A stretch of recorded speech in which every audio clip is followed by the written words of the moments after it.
everybody. What's the project today? So we've got the trailer loaded up, most of the truck loaded up, and I need to install the new hitch system that we've got.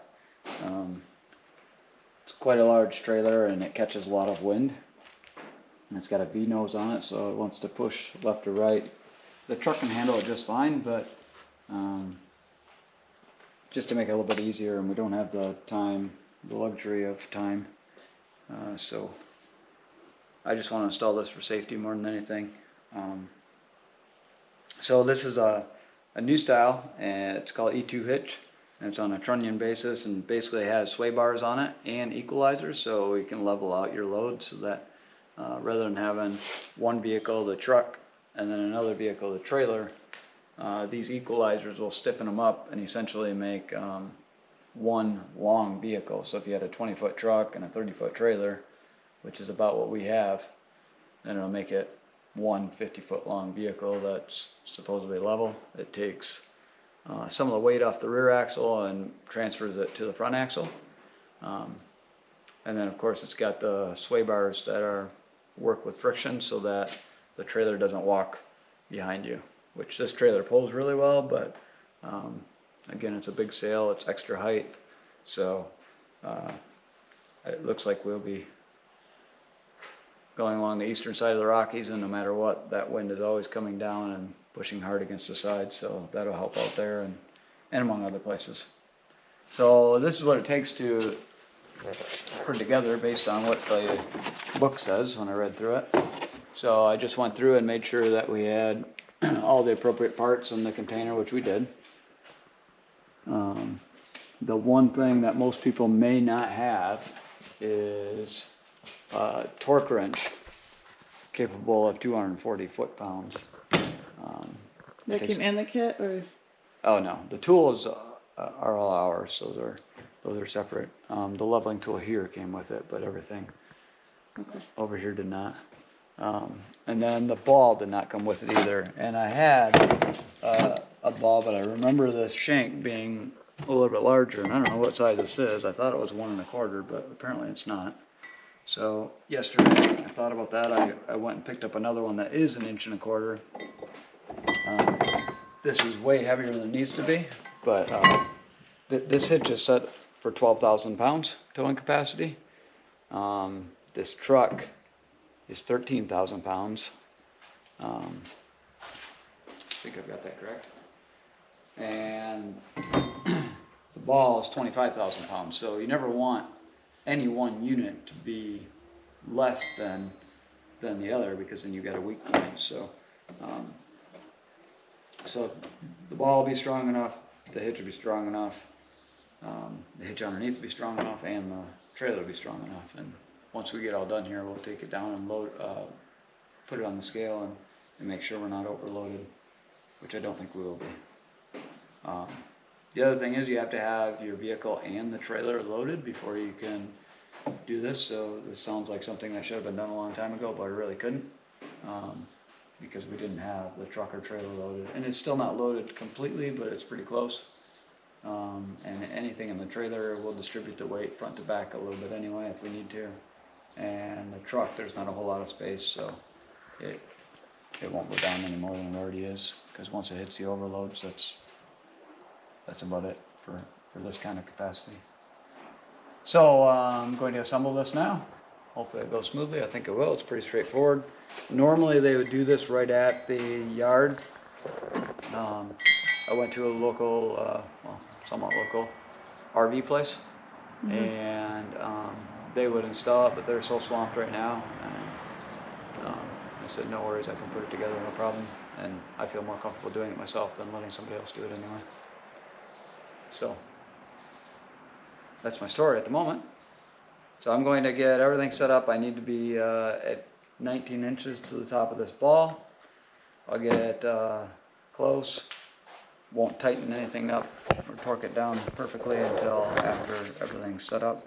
We'll take the truck over by the trailer and install the rest, because half needs to be installed on the truck and the other half on the trailer so that they can work together equally. Okay. Let's get started. Right now. Thought I was gonna have my coffee break. Oh. Chocolate break? Coffee break? Sounds good. Ciao. So this is on an adjustable. You have to peek down here. This is the reason I had to get this, because this truck is way too high. I need to be able to drop it down, and then it has the ability to canter it so that it doesn't pull off the ball this way. It's a nice feature. Yeah, so we'll get that adjusted properly. I don't quite understand that entirely, how to get the exact angle, but I'm sure reading it through again, I'll figure it out. Yeah. Okay. Yeah, it's a much slicker system than the other one. I do now. What are we doing? Right now I'm just looking over everything before we go. So we started out this morning talking about this hitch. So we talked about the ratings and all that. So we had a drop, but it only dropped down 8 inches, and I needed to get, the truck was too tall, so I needed to get 2.5 more inches lower. So I called up the guy we bought the hitch from. He was really, really helpful at a place called Brewbaker's in Onaway, Michigan. That's who we bought the hitch from. He's a general manager there. He helped us out, and he said, you know what, I think I've got one longer. If you drive on over, we'll get you set up. So not only get us set up with the proper equipment, he and another guy spent at least an hour with us getting it perfectly lined up, everything level, getting the proper tension on the sway bars, getting the adjustments here. The only thing we had to do when we got home was torque all these nuts. So we torqued the inner ones to 65, the outer ones to 75. These are supposed to be torqued to 250, but this hitch, it must be just slightly narrower. It's a different brand. And I couldn't get to 250 without, I was worried about stripping those. So what I'm going to do, even though this is a lock nut, I'm going to put another nut on here as a jam nut. And I'm not worried about it coming out. I mean, I don't weigh 250 pounds, but I couldn't get anywhere near 250 pounds on the torque wrench. And then we routed this emergency brake here. So inside is a 12-volt battery, and inside this little bracket is a breakaway switch. So you see the 2 wires coming out. Right now, it's an open circuit, okay? And as soon as this gets pulled out, meaning if the trailer breaks away from the truck, the other end is connected to the truck up here. Okay, right here. When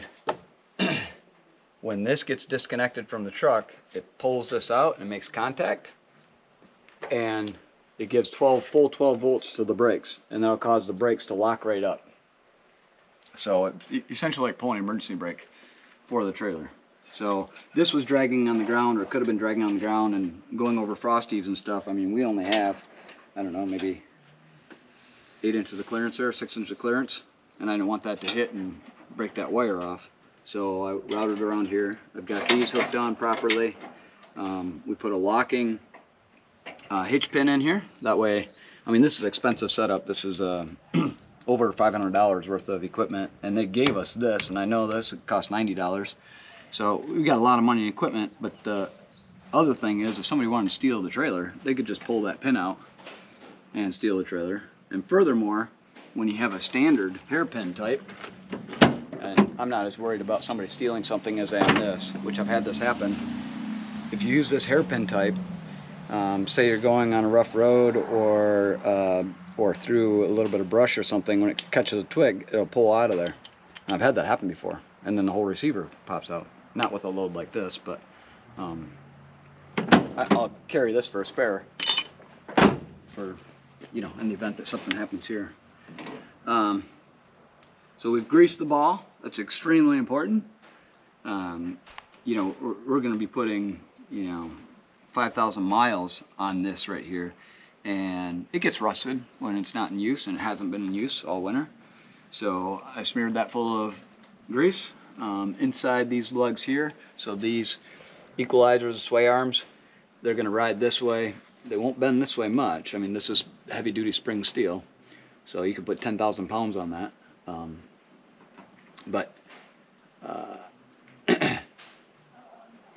those are greased up. We're good there. These have the hairpins. This is what I was talking about. How they could just yank out. I don't want to lose these, so I took a zip tie. You have to look down on the bottom, and I zip tied this on the back side, just as a precaution so that I don't lose it. So this I'm really comfortable with. The only thing I have left to do here is put a lock on instead of this pin. So I've got a set of locks. They've been well used, as you can tell. I'll put a lock here, the same lock, well, the same keyed lock. I'll put 2 more on the back door, 1 on each side. And then so this is all set up. The last thing, we've already checked the brakes, we've already checked the bearings, we've got the hitch all set up. We'll put the lock on there. And then the last thing I have left to do is check the air pressure in the tires, which I've just gone around and done each one of them.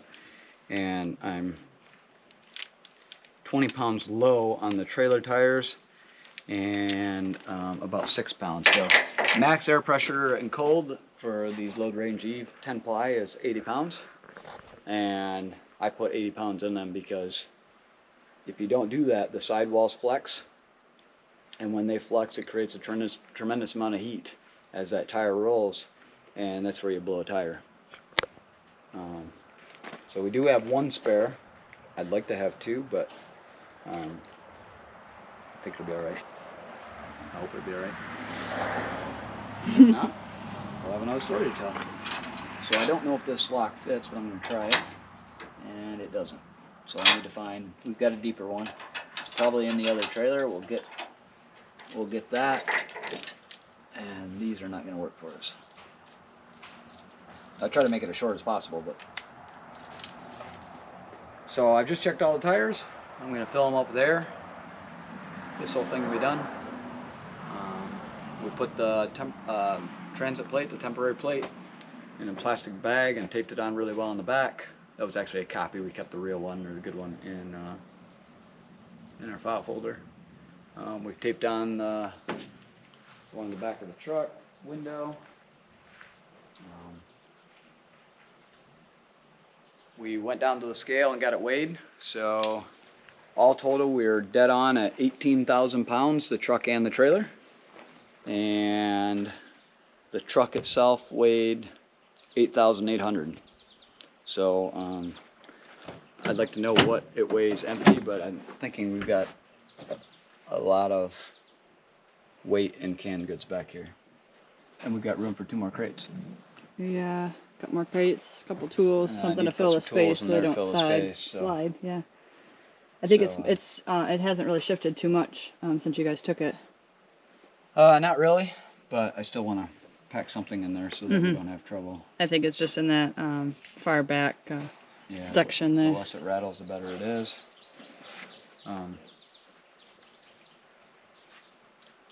What's next? There's a couple, well, that you're going to put that screen thing in? Oh, so we need to put, the max air vent.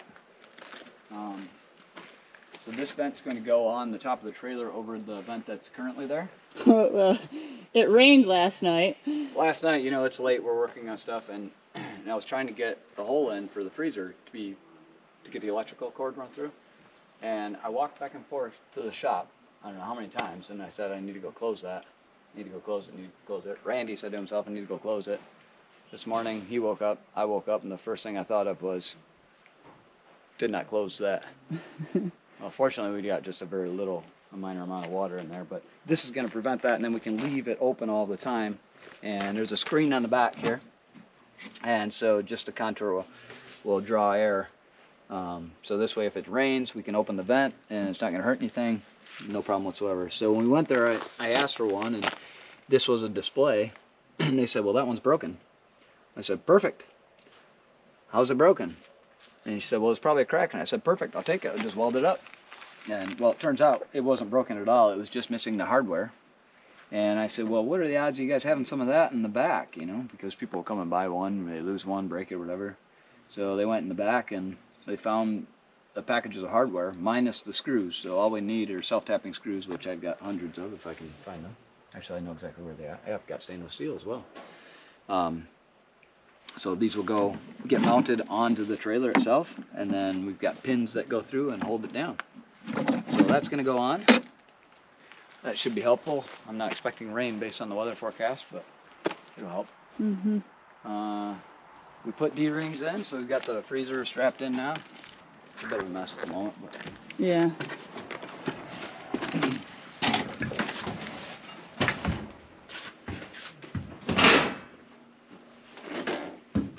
So we've got the freezer loaded completely now, right? Yes. And I was going to do a strap from the floor up, over, and down. And before we put the straps on, I just tried shoving it over, like with all of my weight. I put my shoulder up against it and tried shoving it over. I hate to laugh. all 135 pounds, or yes. however much I weighed at my thing the other day. But I mean, it didn't move even a little bit. And Randy's like, that's overkill. And so what we did instead was we got some larger screws, heavier duty screws, and mounted one up at the top of the freezer on this side and the back side, and then added that ratchet strap. And I mean, it'll have to pull the wall in. Got all the straps in. I'll double check all those. I'm going to get them right up underneath here so we don't lose anything. These are all the paintings that I've got to figure out what to do with. Maybe put up there. Did they stay there? Yeah. It's smooth. Like your legs, darling. Nice and smooth.